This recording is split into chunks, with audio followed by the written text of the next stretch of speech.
Hi friends, நாம இன்னைக்கு கன்னியாகுமரி மாவட்டத்துல நாகர்கோவிலை சேர்ந்த ஒரு மிகப்பெரிய பாடகரை தான் பார்க்க வந்திருக்கிறோம். இவங்க பாத்தீங்கன்னா நம்ம பாடகர் மட்டும் இல்லாம ஒரு மிமிக்ரி வாய்ஸ், அதுலயும் ஒரு நல்ல அனுபவம் உள்ள ஒரு திறமையானவரை தான் பார்க்க வந்திருக்கிறோம். இவங்க அது மட்டும் இல்லாம சின்ன ஆக்சிடென்ட் நடந்து அதை பொருட்படுத்தாம மீண்டும் அதை ஒரு முயற்சி செய்து அதுலயும் ஒரு 1 மந்த் ஷோ இப்போ தனியா நடத்திக்கிட்டு இருக்கிறாங்க. இவங்களதான் இன்னைக்கு ஃபுல் டீடைல் அவங்ககிட்ட கேட்டு தெரிஞ்சுக்க விரும்புறோம். வணக்கம் ஐயா. வணக்கம் வணக்கம். நீங்க இப்போ 1 மந்த் ஷோ பண்றீங்களா? இது எவ்வளவு நாளாட்டு பண்ணிட்டு இருக்கீங்க கொஞ்சம் தெளிவா சொல்ல முடியுமா? இது நான் இப்போதைக்கு ஒரு 6 வருஷம். 6 வருஷமா பண்றீங்களா? ஆமா, 6 வருஷமா. இந்த கொரோனாவுக்கு முன்னால ஆரம்பிச்சது. ஓகே. ஒரு 2 வருஷம் முன்னாலே ஆரம்பிச்சது. ஓகே. நான் மட்டும் இப்போ பண்ணுவோம் அப்படின்னு சொல்லி ஒரு பென் டிரைவர் எடுத்து, ஓகே, அதுதான் என்னோட மூலதனம். ஒரு பென் டிரைவர்ல சில ட்ராக்ஸ் எல்லாம், மைனஸ் ட்ராக், மியூசிக் ட்ராக் எல்லாம் எடுத்து வச்சு அதை கொஞ்சம் ஒவ்வொரு நிகழ்ச்சியா கோயில் விழாக்கள்ல மிமிக்ரி, அப்புறம் பாட்டு, இது மட்டும் ஒரு 1.5 மணி நேரம் ஷோவா பண்ணிட்டு இருந்தேன். அது அங்க ஒண்ணு இங்க ஒண்ணுன்னு கிடைச்சிட்டு இருந்தது. சரி, அப்ப அதே கொஞ்சம் டெவலப் பண்ணி இந்த 1 மேன் ஷோல இன்னும் நிறைய கொஞ்சம் ஷோ எல்லாம் வர்ற மாதிரி. அப்போ கோயில் ப்ரோக்ராம் மட்டும் யாராவது ஒருத்தர் 1-2 கொடுப்பாங்க, அவ்வளவுதான். அப்புறம் இது மேரேஜ் ப்ரோக்ராமுக்குள்ள கொண்டு போனோம், சடங்கு வீடு, பிறந்த நாள் வீடு, அதுக்கு தக்கன கொண்டு போனோம் அப்படிங்கிறதுக்காக கொஞ்சம் நிறைய கொஞ்சம் பொருட்கள்லாம் அதுக்கு ஏற்ற மாதிரி கொஞ்சம் முதல் போட்டு ரெடி பண்ணி அந்த ஷோவை கொஞ்சம் இன்னும் விரிவுபடுத்தினேன். அப்புறம் ஒரு 3 hours வரைக்கும் கோயில் ப்ரோக்ராம் எல்லாம் பண்ண ஆரம்பிச்சோம்னா நல்ல வரவேற்பு கிடைச்சது. கூட என்னோட பொண்ணு லோக பிரகஸ்தி, அவங்ககிட்ட இசை திறமை இருக்குன்னு தெரிஞ்ச உடனே அவங்களுக்கும் வீட்டுல ட்ரைனிங் கொடுத்து அவங்களுக்கும் பாட வச்சு அந்த பொண்ணையும் கூட்டிட்டு போக ஆரம்பிச்சோம். கூட்டிட்டு போனா அந்த பொண்ணோட பாடல்களையும் விரும்பி ஷோ இன்னும் கொஞ்சம் பூஸ்டப் பண்ணி மக்களுக்கு முன்னால கொஞ்சம் அதிகமா ஈர்க்கிற வகையில அந்த ப்ரோக்ராமா பண்ணோம். அப்புறம் மக்கள் ஏத்துக்கிட்டாங்க, வாய்ப்புகள் 1 by 1 கொடுக்க ஆரம்பிச்சு. ஆனா இப்ப பொதுவா இசை நிகழ்ச்சிக்காரங்க என்ன பண்ணுவாங்க, கேன்வஸ் பண்ண போவாங்க. காலையிலே பைக் எடுத்துட்டு கோவில்கள்ல எல்லாம் போய் இப்படி எங்க இசை நிகழ்ச்சி நாங்க பண்றோம், இல்லை அவங்களோட போட்டோஸ் வீடியோஸ் எல்லாம் காட்டி கேன்வஸ் பண்ண போவாங்க. ஆனா நம்ம அந்த கேன்வாஸ் பண்ண என்னால போக முடியாது. நம்ம கொஞ்சம் விபத்து ஏற்பட்டு நடக்க முடியாதனால நம்ம வீட்டிலே இருக்கிற ஆளு. இப்ப நமக்கு வர்ற ப்ரோக்ராம்ஸ் எல்லாம் நம்மள இந்த இதுல பாக்குறாங்க. பார்த்துட்டு ஒரு கார்டு வாங்கிட்டு போவாங்க. ஒரு 4 பேர் கார்டு வாங்கிட்டு போனா அதுல எப்படி ஒரு 2 ப்ரோக்ராம் வரும். இந்த ஆக்சிடென்ட் எங்க வச்சு நடந்ததுன்னு சொல்ல முடியுமாங்க? இந்த ஆக்சிடென்ட் எனக்கு சென்னையில தான் நடந்தது. சென்னையில கோடம்பாக்கத்துல ஒரு பிரிட்ஜில், அந்த கோடம்பாக்கம் பிரிட்ஜில் ஒரு நைட்டு 1 மணி கிட்டே இருக்கும். நண்பர்கள் கூட பைக்ல போயிட்டு இசை நிகழ்ச்சி ப்ரோக்ராம் பண்ணிட்டு வரும்போது பயங்கர மழை, அதுல ஒரு விபத்து ஏற்பட்டு நடக்க முடியாம சூழ்நிலைக்கு போய் டிவிஎஸ் மெடிக்கல் ஃபவுண்டேஷன், மியாட்டு, அப்புறம் ஸ்டான்லி மெடிக்கல் காலேஜ் எல்லாம் பார்த்து எடுத்து ஒரு 6 மாசம் பெட்ல இருந்து, அதுக்கப்புறம் எனக்கு ருமட்டாய்டு ப்ராப்ளம் வேற உண்டு. அதனால இந்த ஆக்சிடென்ட் என்னால தாக்கு பிடிக்க முடியல. அதுக்கப்புறம் வேலூர் சிஎம்சி அங்க கொஞ்ச நாளா, ஒரு சில மாதங்களுக்குன்னே சொல்லலாம், அட்மிட் பண்ணி என்ன இந்த அளவுக்கு கொண்டு ட்ரீட்மெண்ட் பண்ண. அப்புறம் இனி சென்னையில இருக்க முடியாது அப்படிங்கும்போது சென்னையில 25 வருஷம் இருந்தேன். நீங்க நல்ல மிமிக்ரி எல்லாம் பண்ணுவீங்களா? அதுல ஏதாவது ஒரு சில பட நடிகர்கள் பற்றி ஏதாவது? இப்ப நான் சில குரல்கள் பேசுறேன். ஓகே. அதாவது அது சொல்லணும்னு நினைச்சேன். மிமிக்ரி 12 வயசுல மேடையா இருந்தேன். ஓகே, கண்டிப்பாங்க. நம்ம சன்ஃபிளவர் சாஜி அண்ணன், நம்ம நாகர்கோயில்ல சாஜி சன்ஃபிளவர் ஆர்கெஸ்ட்ரா சாஜி அண்ணன் தான் என்ன ஃபர்ஸ்ட் மேடை ஏத்தினவர். கண்டிப்பாங்க. இசை கச்சேரிக்குள்ள 12 வயசுக்கு முன்னே நம்ம மிமிக்ரி பண்ணி மத்த ஸ்கூல்ல தெரு ப்ரோக்ராம் அப்படின்னு நான் பண்ணிட்டு இருந்தேன். என்ன 14 வயசுல கொஞ்சம் இன்னும் அந்த மிமிக்ரியில என்ன கொஞ்சம் மெருகேற்றின பிறகு எனக்கு ஒரு வாய்ப்பை சன்ஃபிளவர் ஆர்கெஸ்ட்ரால சாஜி அண்ணன் அவரு இயற்கை எழுதிட்டாரு. அவருடைய ஆன்மா சாந்தி அடையணும். அந்த அண்ணன் தான் என்ன 17 வயதுல 11th படிக்கும்போது மேடை ஏத்தினார். கண்டிப்பாங்க. இங்க ஒரு 2-3 வருஷங்கள் நான் அந்த கச்சேரிகள் உலகத்திலே நான் இங்க நாகர்கோயில்ல போயிட்டு இருந்தேன். கண்டிப்பா. அப்புறம் சென்னை போயிட்டேன். சென்னை போயிட்டு இடையில இங்க வர டைம்லாம் இங்க உள்ள கச்சேரிகள் நான் பயணிப்பேன். அந்த நட்பு தொடர்ந்துட்டு தான் இருந்து. இங்க உள்ள கச்சேரிகள் வரும்போது தானு அண்ணன் எனக்கு அதிகமா முக்கியத்துவம் கொடுத்து நிறைய வாய்ப்புகள் இங்க வந்தாலும் தானு அண்ணனுடைய கட்சி நினைத்தாலே நிற்கும் ஆர்கெஸ்ட்ரால. அது அவங்களுக்கு எந்த இடம்? தானு வடசேரி. அந்த தானுடைய நினைத்தாலே அதை ரெகுலரா கொடுப்பாரு. கண்டிப்பாங்க. அப்புறம் மணவாளன் ஒருத்தர் ராக சுரபி ஆர்கெஸ்ட்ரா. இவங்க எல்லாருமே எனக்கு நான் ரொம்ப முக்கியமா இங்க உடல் நலம் பாதிக்கப்பட்டு நான் இங்க வந்த பிறகு என்னை வீடு தேடி வந்து என்னை பார்த்து எனக்கு வாய்ப்பு கொடுத்தாரு வணங்காமுடி என்ன. இன்னைக்கு அவரு உடல் நலம் சரியில்லாம இருக்காரு. அது ஒரு வருத்தம் உண்டு. அந்த மாதிரி முக்கியத்துவம் வாய்ந்த என் வாழ்க்கையில மறக்க முடியாத இசை கலைஞர்கள், பழைய நண்பர்கள் அவங்களாம் இன்னைக்கு வரைக்கும் தானு அண்ணே வந்து இப்போ ஒரு போன வாரம் கூட எனக்கு மறக்காம என்ன சின்ன வயசுல உள்ள அந்த நட்பு ரீதியில அன்பு தம்பியா எனக்கு அவங்க இசை நிகழ்ச்சியில கூப்பிடுவாரு. நான் ஃப்ரீயா இருக்கும்போது ஃப்ரீயா தான் இருக்கேன், இருந்தா வா ஒரு ப்ரோக்ராம் பண்ணு, சும்மா தானே இருக்க, வந்து நம்ம நிகழ்ச்சி இன்னைக்கு நடக்க வா கூப்பிடு போயிட்டு அந்த கச்சேரியிலயும் நான் என்னோட பயணம் கண்டினியூ ஆயிட்டு தான் இருக்கு. அது ஆனா ஒன் மேன் ஷோ இப்படி போயிட்டு இருக்கு. மெமிக்ரின்னு சொல்லும் போது இப்படிதான் மெமிக்ரி மேடையானா மெமிக்ரி தான் எனக்கு ஃபர்ஸ்ட். அதுக்கப்புறம் தான் நமக்கு இசை பாடகரா சென்னையில போய் கருணாஸ் தான் எனக்கு பாட்டு சொல்லி கொடுத்து பாட வச்சான். நம்ம நடிகர். அதுக்கு முன்னால சந்திரபாபு குரல்ல பாட வைப்பாரு. ஃபர்ஸ்ட் அந்த பம்பர கண்ணால காதல் சங்கத்தை சொன்னால அது அவர் வயசுல பாட வச்சாரு. அதுதான் ஃபர்ஸ்ட் நான் பாடின பாட்டு மேடை கச்சேரியில. சூப்பரா. அப்புறம் எல்லாரீஸ்வரி வாய்ஸ் எல்லாம் ஃபீமேல் வாய்ஸ் ட்ரை பண்ணி பாடுவேன். அப்புறம் எல்லாரீஸ்வரி வாய்ஸ் பாட்டு பாடுன்னு இந்த இளந்த மலம் பாடுவேன். அப்புறம் காதோடுதான் இப்ப எனக்கு அந்த வாய்ஸ் வரல, ஃபீமேல் வாய்ஸ். இளந்தம்பளம் அந்த யாது அந்த வாய்ஸ் ஃபீமேல் வாய்ஸ் இப்ப எனக்கு வர்றது இல்ல. எனக்கு தொடர்ந்து கச்சேரிகள் எல்லாம் பாடுறதுனால த்ரோட் டிசைன் ஒன்லி மேல் வாய்ஸ் மட்டும் தான். முந்தி ஃபீமேல் வாய்ஸ் நல்லா பண்ணிக்கிட்டு இருப்பேன். ஒரு ஏஜ் போன உடனே த்ரோட் இது அவங்க மாறும்ல, அதனால இந்த ஃபீமேல் வாய்ஸ் எடுக்க முடியாது. அப்படி இருந்து இப்பவுமே இசை நிகழ்ச்சியில சில நேரங்கள்ல பாடுவேன். த்ரோட் நமக்கு ஏத்த மாதிரி இருக்குது, ஃபீமேல் வாய்ஸ் பாடலான்னுங்கிற இருக்கும்போது பாடுவேன். மற்றபடி என் பொண்ணும் நானும் தான் அந்த நிகழ்ச்சி. மெமிக்ரியில நீங்க கேக்குறதுனால ஒரு சில குரல்கள் பேசுறேன். அந்த குரல் யாருடையதுன்னு நீங்க சொல்லுங்க. கண்டிப்பாங்க. ஒரு 60ஸ்ல இருந்து வருவோம். சரிங்க. 1960ல இருந்து லேடிஸ் அண்ட் ஜென்டில்மேன், உங்க எல்லாரையும் பார்க்கும்போது எனக்கு ரொம்ப ஹாப்பியா இருக்கு. லாஸ் ஏஞ்சல்ஸ் போயிருந்தேன். ஆனா அவங்க எல்லாரும் கையில கார்னிவல் கொண்டாடிட்டு இருக்காங்க. ஆனா இங்கதான் நம்ம அருமையான தமிழ் மக்கள் நல்ல ஒரு குல வழிபாடெல்லாம் வச்சு சிறப்பா கோயில் விழாக்கள்லாம் கொண்டாடுறவங்க எல்லாருக்கும் வாழ்த்துக்கள். யாருன்னு சொல்லுங்க. இல்ல எம்.ஆர். ராதா இல்ல நடிகர். அடுத்தது எல்லாருக்கும் வணக்கம். உங்க எல்லாரையும் சந்திச்சதுல எனக்கு ரொம்ப சந்தோஷமா இருக்கு. நான் யாருன்னு சொல்ல முடியுமா? எம்.என். நம்பியார். ஆமா, அது பழைய நடிகையில இருந்தே வர்றேன். டி.எஸ். பாலையா. ஓகேங்க. எல்லாருக்கும் வணக்கம். உங்களை எல்லாம் பார்க்கும்போது மனசுக்கு ரொம்ப ஹாப்பியா இருக்கு.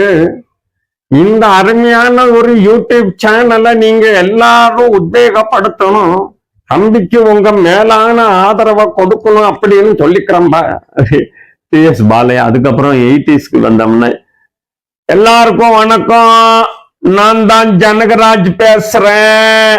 உங்க எல்லாருக்கும் ஒண்ணு மட்டும் சொல்லிக்கிறேன், இந்த சேனலை சப்ஸ்கிரைப் பண்ணுங்க. எல்லாரும் இவர் போடுற வீடியோஸ் எல்லாம் பாருங்க. வரட்டுமா?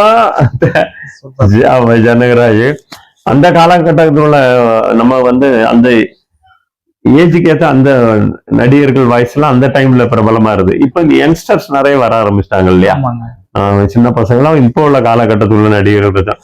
அப்படி இருந்தாலும் நம்ம அவர்களுக்கும் நிகராக அஜித் வாய்ஸ் கண்ணா. எல்லாருக்கும் வணக்கம். ரஜினிகாந்தெல்லாம் நம்ம அப்ப பெண்ணி எடுத்து போன ஒரு குரல்ல எல்லாருக்கும் வணக்கம். இந்த நாள் மட்டும் இல்ல, இனி வர எல்லா நாளுமே இந்த ப்ரோக்ராம பாக்குற எல்லாருக்கும் கடவுள் இறைவன் நல்ல மகிழ்ச்சியான ஒரு வாழ்க்கையை கொடுக்கணும் அப்படின்னு நாடு வேண்டிக்கிறேன், நீங்களும் வேண்டிக்கங்க. நன்றி நன்றி வணக்கம் அப்படின்னு. கமல்ஹாசன், எல்லாருக்கும் வணக்கம். நான் நடிகர் கமல்ஹாசன் பேசுறேன். சூப்பர் இனிமையான ஒரு நிகழ்வை உங்களோடு பகிர்ந்து கொண்டதில் நான் பெருமை அடைகிறேன். எல்லோருக்கும் என் வாழ்த்துக்கள். நன்றி, வணக்கம், தேங்க்யூ. இப்படி போயிட்டே இருக்குது, அவ்வளவுதான். Super sir. மிமிக்ரின்னு பண்ணாலும் அதுக்கே ஒரு அரை மணி நேரம் ப்ரோக்ராம் பண்ணலாம். கேட்டதுக்காக சில குரல்கள் கண்டிப்பா. அதாவது இங்க எனக்கு ஒன் மேன் ஷோ ஆரம்பிச்சு நான் பண்ணிட்டு இருக்கும்போது எனக்கு முக்கியத்துவம் கொடுத்து வாய்ப்புகள் நிறைய வாங்கி கொடுத்தது திருவள்ளுவர் அறக்கட்டளையினுடைய நிறுவனர் அண்ணன் ஜான் அவர்கள். அந்த நன்றி விசுவாசம் அவருக்கு எப்போதும் உண்டு. என்னை வந்து ஒரு விதை போட்டது அவர் தான். எல்லார்ட்டையும் எனக்காக ரெக்கமெண்ட் பண்ணி என்னை வந்து ஒரு விருட்சமாக வளர்த்து கொண்டு வந்தது ஜான் அண்ணன். ஜான் அண்ணனுக்கு என்னுடைய நன்றியை இந்த சேனல் மூலம் நான் மனதார தெரிவித்துக்கிறேன். Okay sir, super sir. Okay sir, சென்னையில பட வாய்ப்புகள் அந்த மாதிரி ஏதாவது உங்களுக்கு அனுபவங்கள் ஏதாவது கிடைத்ததா? சென்னையில பட வாய்ப்புகளுக்காக முயற்சி பண்ணிட்டு இருக்கேன். ஓகே. அதாவது பிரசிடென்சி காலேஜில் பிஏ முடிச்சுட்டு ஓகே அங்க எனது நண்பர்கள் மதுரையிலிருந்து ஒரு டீமு ஓகே எல்லாம் வந்து இன்டர் காலேஜ் கல்ச்சுரல்ல நட்புகள் கிடைச்சது. அப்போ அவங்க எல்லாம் சேர்ந்து ஒரு டீமா ஆரம்பிக்கலான்னு நண்பர் எங்க கல்லூரி சக நண்பர் கருணாஸோட, கருணா தான் அப்ப பேரு, அவரு திரைப்பட நடிகரா வந்த போது கருணாஸ் மாத்திக்கிட்டாரு. அதனால கருணா தான் பேரு. கருணா அவரோட சேர்ந்து நாங்க இந்த சரிகமா ஆர்கெஸ்ட்ரான்னு ஒரு டீம் நடந்துகிட்டு இருந்தோம், ஃபார்ம் ஆகி. அதுல நாங்க ப்ரோக்ராம் எல்லாம் நிறைய போயிட்டு இருந்தோம். அதுக்கப்புறம் அதுக்குள்ளே டீமுக்குள்ள எதுவுமே ஒரு கண்டினியூவா போவதில்லை. மனிதர்கள் தானே, ஒரு மிஸ் அண்டர்ஸ்டாண்டிங்ல வரும்போது அப்படியே ஸ்ப்ரெட் ஆகி வெளியே வந்து வேற மாதிரி நாங்க இசை நிகழ்ச்சி எல்லாம் பண்ணிட்டு அதுக்கப்புறம் நான் டிவி மீடியாக்குள்ள போயிட்டேன். அதுக்கப்புறம் நான் நண்பர் கருணா வந்து சினிமாக்குள்ள நந்தா படம் வாய்ப்பு கிடைச்சது. அதுக்குள்ள போன அது லெவல் வேற, எங்கேயோ போயிட்டேன். ரொம்ப ரொம்ப எம்எல்ஏ அப்படி இப்படின்ட்டு அரசியல், அது ஒரு தனி இது. நம்மளோட பாதை இப்படி போயிட்டு இருக்கும்போது மீடியால கொஞ்சம் நல்லா படிப்படியா வந்துகிட்டு இருந்தேன். சுரேஷ் சக்கரவர்த்தி சன் டிவில வந்து அவரோட சீரியல்ல ஒர்க் பண்ணேன். ஆமா. அதுக்கப்புறமா வந்து சில சீரியல்கள்ல நடிக்கவும் செஞ்சேன். அவரோட சீரியல்களே நடிக்கவும் செஞ்சேன். அப்புறம் ராஜ் டிவில கங்காயமனா சரஸ்வதினு ஒரு ஃபேமஸ், அதுல தொடர்ந்து நடிச்சேன். பல வாரங்கள்ல ஒரு ஐயர் கெட்டப்ல எல்லாம் பண்ணிட்டு இருந்தேன். அப்படி சீரியல்கள்ல அப்புறம் கிரகணம்னு பல்லவி மேடம், நடிகை பல்லவி மேடம், அவங்களோட சீரியல்ல ஒண்ணு பண்ணேன். ஒரு டைரக்டர் நம்ம ஜிவி குமார், அதாவது நம்ம அவன் இவன்ல குண்டா வருவாரு, அவர் ஆனா எபிசோட் டைரக்டர் தான் ஷூட் பண்ணாங்க. அவர் ஷூட்டிங் பார்ட்ல அது நான் பார்த்ததே இல்ல. அந்த ஷூட்டிங் நடக்கும்போது இந்த மாதிரி படிப்படியா சீரியல்ஸ் எல்லாம் போயிட்டு இருந்தது. அதுக்கப்புறம் எனக்குன்னு நான் ஒரு இந்த அசிஸ்டன்ட் டைரக்டர் ஒர்க் பண்ண அந்த அனுபவத்தை வச்சு நமக்கு வெப்டவுன் டிவின்னு ஒரு லண்டன் வாழ் தமிழ் சேனல், அங்க வந்து எனக்கு நானே ஸ்கிரிப்ட் எழுதி ஒரு காமெடி ஷோ ஒன்னு டைரக்ட் பண்ணேன். 1.5 வருஷம் அக்ரிமெண்ட்ல அந்த ப்ரோக்ராம் நல்லபடியா போயிட்டு இருந்து. அந்த சேனல் லண்டன்ல உள்ள சேட்டலைட் சேனல். தமிழ்நாட்டுல எப்படி இப்போ விஜய் டிவி, ராஜ் டிவி எல்லாம் ஒரு சேட்டலைட் சேனல்லா இருக்கும், லண்டன்ல லான்ச் பண்ற சேட்டலைட் சேனல் தமிழர்களுக்காக, இலங்கை தமிழர்கள் ஆரம்பிச்ச சேனல். இப்போ இலங்கை பிரச்சனைகள்லாம் வந்தது இல்லையா அந்த டைம்ல, எல்டிடி அந்த போர் அதிகமா இருக்குமோ அந்த சேனல் கொஞ்சம் எல்டிடிக்கு அதிகமா சப்போர்ட் பண்ணாங்கன்னு பாண்ட் பண்றாங்க. வாங்க ஒரு 1.5 வருஷத்துக்கு மேல கிடைச்ச வேலை அது அப்படியே போயிடுச்சு. அதுக்கப்புறம் வந்து இமயம் டிவில ஒர்க் பண்ணேன். அப்புறம் விஜய் டிவில கிங் குயின் ஜாக்னு ஒரு ப்ரோக்ராம் பண்ணேன். அது ஸ்கிரிப்ட் ஒர்க்குக்காக கூப்பிட்டு இருந்தாங்க. அப்புறம் எஸ்எஸ் மியூசிக்லாம் நிறைய தமிழ் ப்ரோமோஸ் பண்ணுவேன். தமிழோட அந்த தமிழ் அங்க ஃபுல்லா இங்கிலீஷ், அதுல தமிழ் ப்ரோமோஸ் ஃபுல்லா நான் தான் பண்ணுவேன். பிரகாஷ்னு மறக்க முடியாது, அவர் ஜெயா டிவில வந்து ஜிஎம் இருந்தாரு, ஜெனரல் மேனேஜரா. அது நல்ல நண்பர். அவரு எனக்கு அங்க அந்த வாய்ப்பு வாங்கி கொடுப்பாரு. ஏன்னா இது நான் மிமிக்ரி எல்லாம் டேலண்டோட பண்ணுவேங்கிறதுனால ஸ்கிரிப்ட் ஒர்க்கும் பண்ணுவேன் அப்படிங்கிறதுனால அந்த ப்ரோமோஸ் ஒரு நிமிஷம், ஒரு 30 நிமிஷம், 40 நிமிஷத்துக்கு 40 செகண்ட் சாரி, அந்த மாதிரி ப்ரோமோஸ்லாம் நிறைய ப்ரோமோஸ் எல்லாம் இன்னைக்கு என் கூட சில ப்ரோமோஸ் எல்லாம் இருக்கு, பத்திரமா அது பொக்கிஷமா வச்சிருக்கேன். அந்த மாதிரி பண்ணுவேன் ப்ரோக்ராம்ஸ். கண்டிப்பாங்க. அதுக்கப்புறம் வந்துதான் எனக்கு ஆக்சிடென்ட் ஆகுது. நல்லா அந்த மீடியாலயும் அப்படி படிப்படியா இதுல கொஞ்சம் பிரபலமான அப்படியே எனக்கு எஸ்எஸ் மியூசிக்குலாம் போகும்போது எனக்கு நிறைய அனுபவங்கள் கிடைச்சது. கண்டிப்பாங்க. கொஞ்சம் அந்த மீடியால பெரிய லெவல்ல உள்ள ஆளுங்கள் விஜய் டிவிக்குள்ள வரைக்கும் போற அளவுக்கு ஒரு வாய்ப்புகள் வந்தது. கண்டிப்பாங்க. அந்த டைம்ல தான் இந்த குயின் ஜாக்லாம் விஜய் டிவி ப்ரோக்ராம் தான். சரிங்க. ஆனா அது வெளியில இருந்து பண்ணி கொடுத்தது.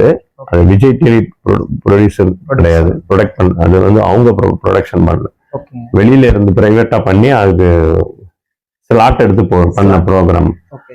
அதனால நம்ம வெளியில இருந்து அந்த ப்ரோக்ராம் பண்ண அது எப்படியாவது அந்த டிவிக்குள்ளேயும் நம்ம பெர்மனண்டா உள்ள போயிடலாம் அப்படின்னு அதுக்குள்ள இது போயிட்டு இருக்கும் போதுதான் இந்த ஆக்சிடென்ட் ஏற்பட்டதுனால அப்பவும் நடக்க முடியாத, ஓரளவுக்கு நடக்க முடியாம, அப்போ ஓரளவுக்கு நடக்க முடியாம இருந்தேன். ஓகே. அப்புறம் அது ட்ரீட்மெண்ட் பலன் அளிக்காம ரொம்ப சிவியரா நடக்க முடியாம போயிடுச்சு. ஓரளவுக்கு நடக்க முடியாத சூழ்நிலையில எனக்கு வந்து என்ன அப்பமும் கைவிடல. நமக்கு எனக்கு இந்த மீடியால கலைக்கோட்டு உதயம் நம்ம ஊருக்கார் கமலன் டிவி அங்க வந்து எனக்கு ஒரு கிட்டத்தட்ட ஒவ்வொரு நாளும் ஒரு கெட்ட பொட்டு லைவ் பண்ணி உட்கார்ந்த இடத்துல இருந்து பண்ணலாம், நல்ல பிரச்சனை இல்லைன்னு சொல்லி எனக்கு ஒரு வாழ்வாதாரத்துக்கு ஒரு வாய்ப்பு வேணும் அப்படின்ற வகையில எனக்கு ஒரு வாய்ப்பு கொடுத்தாரு நம்ம ஊருக்காரரு அப்படின்னு. அந்த நன்றி விசுவாசம் எப்போதும் அண்ணன் கலைக்கோட்டு உதயத்துக்கு உண்டு. ஆமா, அவர் தான் அவரு என்ன ஒரு நல்ல ஒரு லெவல்ல வச்சு பார்த்தாரு. திருமாவளவன் அவரை ஞாயிற்றுக்கிழமை தோறும் பேட்டி எடுக்க வச்சாரு என்ன அந்த டைம்ல. நம்ம 2011 சீமானண்ண ஏடிஎம்கே வெற்றி பெற்ற போது சீமானண்ணனுக்கு கூட ஒரு பேட்டி எடுக்க வச்சாரு. சீமானண்ணனும் திருமாவளவன்லாம் வந்து நம்ம டிவி மீடியாக்குள்ள வந்தாலே நம்ம உட்கார்ந்து பார்த்தா தனேஷ்னு நம்ம நல்லா விசாரிச்சு போற அளவுக்கு ஒரு பழக்கத்தை ஏற்படுத்தி கொடுத்தவரு கலைக்கோட்டு உதயம். அந்த நன்றி விசுவாசம் எப்போதும் உண்டு அவருக்கு. அவன் தீர்க்க ஆயுசோட இருக்கணும்னு நான் இறைவனை வேண்டிக்கிறேன். இடையில கொஞ்சம் உடல் நல்லா அவருக்கு சரியில்லைன்னு கேள்விப்பட்டேன். அது நல்லபடியா இருக்கணும். அப்புறம் அந்த மீடியால இருந்து நமக்கு அந்த திருமணம் ஆனது, அந்த சூழ்நிலை நண்பர்கள்லாம் சேர்த்து வச்சு இப்படி இருந்தாலும் டாக்டர் பிசிக்கலி நீங்க திருமணத்துக்கு ஃபிட்டு பண்ணிக்கங்க, ஃபியூச்சர்ல உங்களுக்கு யாரும் இல்ல, அம்மாவும் நீங்களும் மட்டும்தான், உங்களை பாத்துக்கணும், மேரேஜ் பண்ணிக்கங்க, நீங்க அதெல்லாம் ஒண்ணும் இல்லை அப்படின்னா நண்பர்கள்லாம் கேமராமேன்ஸ் எல்லாம் ஃப்ரெண்ட்ஸுக்கு எல்லாம் சேர்ந்து எடுத்து பண்ணி வச்சாங்க. கடவுள் 2 குழந்தைகள் கொடுத்துருக்காரு, வாழ்க்கை போயிட்டு இருக்கு. அப்ப அதுக்கப்புறம் நீங்க நம்ம முதல்ல பேசுற மாதிரி திரும்ப சொந்த ஊருக்கு வந்தோம். இங்க வந்து அதை இப்படி குடும்பம் இருக்கு, குழந்தைங்க இருக்காங்க. அப்ப நம்ம என்ன பண்ணலாம், சோர்ந்து போக கூடாது. நிறைய பேர் இந்த மாதிரி ஆக்சிடென்ட் ஆகி நடக்க முடியாம போகுது. அதுக்கப்புறம் அப்படியே அப்ப நம்ம அது மாதிரி இருந்துடக்கூடாது, முயற்சி எடுப்போம்னு ஒரு தன்னம்பிக்கையோட ஒரு வில் பவர்ல தொடங்கின இந்த டிராவல். கண்டிப்பா 1 month தொடங்கின டிராவல் அது சக்சஸ்ஃபுல்லா போய் இன்னைக்கு இறைவனர்களால் நல்லபடியா போயிட்டு இருக்கு. ஆமா, வாய்ப்புகள் இப்ப நிறைய கிடைக்குதா உங்களுக்கு? மேரேஜ் ஃபங்க்ஷன், அந்த கோயில் ஃபங்க்ஷன் அப்படின்னு நிறைய கடவுள் நிறைய கொடுக்குறாரு. நானா தான் சொன்னேன்ல, நானா எங்கேயும் போய் வாய்ப்பு கேட்டது இல்ல. ஒரு ப்ரோக்ராம் போகும்போது அங்க 4 பேர் விசிட்டிங் கார்டு வாங்க, அதுல அது 2 பேரு பார்த்து கண்டிப்பா கால் பண்ணுவாங்க.